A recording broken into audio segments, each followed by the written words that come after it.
Хэрвээ бага насны хамгийн дотн найзтайгаа дахин уулзаад түүнийг зүгээр л найзаа гэж боддгүйгээ ойлгвол яах вэ? Монжоми Фүми бол дуу цөөтөө мэдрэмтгий охин бөгөөд олон жилийн дараа Төлөг хоттой буцан ирээд шинэ сургуульд шилжин орно.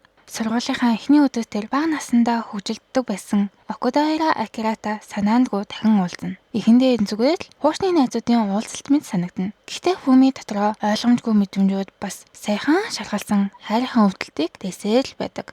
Шинэ сургуультай тасах тусам Фүми эргэн тойрныхон хүмүүстэй дотносон. Ялангуяа өөртөө ихтэй ахлах ангийнхан сурагч Сугимото Ясукод тасаж эхэлдэг. Хүндэтгэлээс эхэлсэн зүйл аажмаар илүү гүн гүнзгий мэдрэмж болж хувирна. Гэтэ харилцаа хизээч амар байдаггүй. Сэтгэлээ хэлж буруугаар ойлгуулсан сэтгэл нь өөрчлөгцөөр Фүми өөрөө ч өөрийгөө ойлгохоо болж эхэлнэ.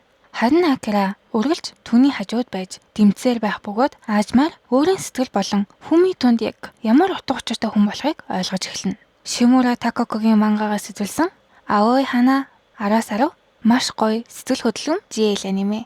Өдөр бүр нэг аним.